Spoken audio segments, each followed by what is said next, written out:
Hello friends, जैसा कि आप सभी जानते हैं हमारी 2-3 सीरीज़ चल रही है चैनल पर। तो जो नेक्स्ट नहीं मतलब जो रनिंग सीरीज़ है पार्ट्स ऑफ स्पीच, उसका मैं अगला पार्ट आप लोगों के लिए लेके आया हूँ। पार्ट्स ऑफ स्पीच हम पढ़ रहे थे, उसमें हमने 7 8 कैटेगरीज पढ़ी थी। तो उसकी अगली जो कैटेगरी है वो आती है एडवर्ब्स। एडवर्ब्स मतलब हिंदी में हम इसे बोलते हैं क्रिया विशेषण। ये तो आप सभी को पता होगा, ठीक है। क्रिया विशेषण मतलब क्या कि ऐसे शब्द जो क्रिया की विशेषता बताते हैं उसे हम क्रिया विशेषण बोलते हैं। इसे हम हिंदी में एडवर्ब्स बोलते हैं। एडवर्ब्स मतलब जैसे मैं बोलता हूँ हिंदी में कि वह दौड़ता है, तो दौड़ना यहाँ पे हमारा वर्ब हुआ। लेकिन अगर मैं ये कहूँ कि वह तेज़ दौड़ता है, तो तेज़ जो शब्द आया वो दौड़ने को मॉडिफाई कर रहा है ना, दौड़ने की विशेषता बता रहा है कि वो कैसे दौड़ता है, तेज़ दौड़ता है। तो तेज़ दौड़ना यहाँ पे क्या हो गया, क्रिया विशेषण। तेज शब्द क्या हुआ, क्रिया विशेषण। वैसे ही इंग्लिश में कहेंगे ही रन्स वेरी फास्ट, तो वेरी फास्ट जो आया वो क्रिया विशेषण है, यानी कि एडवर्ब है। तो एडवर्ब भी हमारे पास यहाँ पे कुछ कैटेगरीज होती है। इन कैटेगरीज को हम आज डिफाइन करेंगे कि इन कैटेगरीज के अंदर क्या जो है किस तरह की कैटेगरीज होती है और इनके अंदर कौन कौन से वर्ड्स आते हैं। हालांकि ये सारे एडवर्ब्स ही हैं, ठीक है, लेकिन इसमें भी कौन से वर्ड्स किस कैटेगरी में आते हैं ये हम जानेंगे, ठीक है।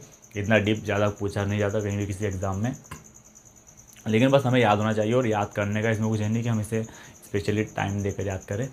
ये अगर हमें थोड़ा सा रिलेट करके भी हम पढ़ेंगे तो बड़ी आसानी से इनको हम पहचान पाएंगे, क्योंकि एग्ज़ाम में तो सारे हमें ऑप्शन ही मिलने वाले हैं, ठीक है।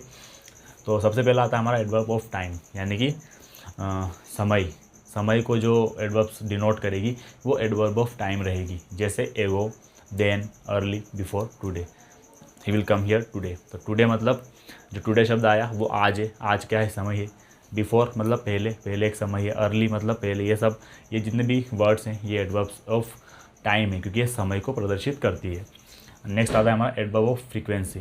फ्रीक्वेंसी मीन्स क्या, कोई काम हफ्ते में 2 बार हो रहा है या 3 बार हो रहा है, अक्सर होता है या प्रायः होता है, ठीक है, या ईयरली होता है, साल में 1 बार होता है, 2 बार होता है। तो एक फ्रीक्वेंसी, ऐसी एडवर्ब्स जो फ्रीक्वेंसी को डिनोट करे वो एडवर्ब ऑफ फ्रीक्वेंसी होता है। जैसे कि once, he come here once a week या वंस इन ए वीक, यानी कि वंस क्या हो गया, एक फ्रीक्वेंसी हो गया कि हर वीक में ये काम होता है। Again, again and again. Seldom means बहुत रेयर केस में, कभी कभी, कभी कभी नहीं मतलब कभी कभी से भी बहुत कम। सेल्डम मतलब रेयरली। ट्वाइस मतलब 2 बार, हफ्ते में 2 बार, महीने में 2 बार, ठीक है। तो ये क्या हो गया, एक फ्रीक्वेंसी को डिनोट करने वाली एडवर्ब से, इसलिए हम एडवर्ब ऑफ फ्रीक्वेंसी बोलते हैं। एडवर्ब ऑफ प्लेस, जगह की एडवर्ब्स, यानी कि ऐसी एडवर्ब्स जो जगह को डिनोट करे या जगह को प्रदर्शित करे। जैसे फार, दूर, देयर, वहाँ, अवे मतलब दूर, हियर, यहाँ, आउटसाइड, बाहर। ये सारी जगह को प्रदर्शित करती है, इसलिए एडवर्ब ऑफ प्लेस हो गया। Adverb of quantity, quantity means वही मात्रा। टू बहुत ज़्यादा, वेरी बहुत ज़्यादा, नियरली लगभग, क्वाइट पूरी तरह से, मोस्ट मतलब बहुत ज़्यादा या सबसे ज़्यादा, ठीक है। तो ये सब क्वांटिटी को प्रदर्शित करते हैं, इसलिए सारे एडवर्ब ऑफ क्वांटिटी हो गया। Adverb of manner, manner means क्या, तरीका, किसी काम को करने का तरीका या किसी वर्ब को किस तरीके से किया जा रहा है उसका जो तरीका है वो एडवर्ब ऑफ मैनर में आता है। जैसे clearly, he speaks clearly, clearly means उसका एक मैनर है, तरीका है बोलने का, है ना। He does his work carelessly या केयरफुली, ये क्या हो गया, उसका काम करने का तरीका है ना। केयरलेसली मतलब बिल्कुल रिस्पॉन्सिबिलिटी, विदाउट रिस्पॉन्सिबिलिटी, और केयरफुली मतलब विद रिस्पॉन्सिबिलिटी। क्विकली, हार्ड, ठीक है, ये सब क्या है, एडवर्ब ऑफ मैनर है। Adverb of reason, reason means reason, किसी ऐसी एडवर्ब जो किसी रीज़न को शो करे, कारण को दिखाए, वो सारी क्या होगी हमारी एडवर्ब ऑफ रीज़न। जैसे कि हेंस, यानी कि इसलिए, वो I went there and hence I got good results. तो हेंस मीन्स एक रिजल्ट को डिनोट कर रही है ना, रीज़न को। देयरफॉर इसलिए, दस इसलिए, ये सारी एडवर्ब ऑफ रीज़न है। इंट्रोगेटिव एडवर्ब, इंट्रोगेटिव मतलब हमने पहले भी पढ़ा था कि क्वेश्चंस को किस तरीके से पूछते हैं। क्वेश्चंस जिसमें भी बनता है वो सारे इंट्रोगेटिव सेंटेंसेस होते हैं। और इंट्रोगेटिव की एडवर्ब भी कुछ ऐसी जैसे कि व्हेन मतलब कब, वेयर कहाँ, हाउ लॉन्ग कब से, हाउ मेनी कितना, है ना। ये सब हमारा एडवर्ब इंट्रोगेटिव एडवर्ब्स हैं। नेक्स्ट आता है हमारा रिलेटिव एडवर्ब। रिलेटिव मीन्स ये वो नहीं है, इसमें जो वर्ड्स हमारे दिए हुए वेन, वेयर, हाउ, ये सब है तो क्वेश्चन वर्ड्स ही, लेकिन इनका एक्चुअल मतलब क्वेश्चन नहीं, ये रिलेट करते हैं। जैसे मैंने बोला कि वेयर, वेयर मीन्स यहाँ पे कहाँ नहीं है, वेयर मीन्स जहाँ है ना। कि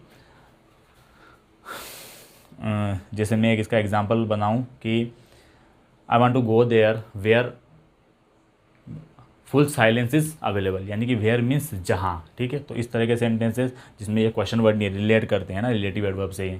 वेयर, व्हेन मीन्स जब, वेयर मीन्स जहाँ, हाउ मीन्स जब से या जैसे, ठीक है। वाई इसलिए, हाउ लॉन्ग मतलब तब से, इसलिए ये एडवर्ब ऑफ रिलेटिव रिलेशन है या फिर रिलेटिव एडवर्ब जिसे हम बोल सकते हैं। एडवर्ब ऑफ निगेशन या adverb of affirmation. Negation means negative sentences या निगेटिव सेंस, और affirmation means positive sense. No, never, ये सब क्या है, एडवर्ब ऑफ निगेशन है।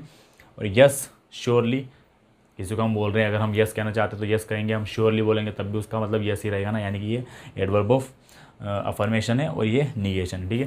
तो बिल्कुल सिंपल से उदाहरण थे सारी एडवर्ब्स के कि हम कैसे एडवर्ब्स को पहचान सकते हैं, सिर्फ एक बार इनको एग्जाम्पल्स को देखकर ही। इसमें कुछ याद करने लायक नहीं है, जैसे कि हमें ऑप्शन में दे दिया जाए कि एडवर्ब ऑफ क्वांटिटी कौन सा है, और इन सब में से कुछ भी दे के इनमें से कोई एक दे दिया तो हम समझ सकते हैं कि क्वांटिटी यानी कि मात्रा को कौन से दर्शाते हैं, कौन सी एडवर्ब से जो मात्रा को दर्शाती है, तो हम उसे बड़ी आसानी से सिलेक्ट कर सकते हैं, ठीक है। तो इनको याद करने की ज़रूरत नहीं है, बस हमें पता होना चाहिए कि एडवर्ब ऑफ टाइम क्या है, जो समय को प्रदर्शित करे, frequency, place, quantity, manner, reason, adverb of relation और निगेटिव, अफर्मेटिव, ये सब हमें पता होना चाहिए, एक आइडिया हमारे पास होना चाहिए। बाकी इनको याद करने की कोई ज़रूरत नहीं है, ये बस हमें पहचानने के लिए पूछा जाता है किसी भी एग्जाम में, तो हम बड़ी आसानी से इनको डिस्टिंग्विश कर सकते हैं। That's it for today's class, will meet in the next class. Thank you.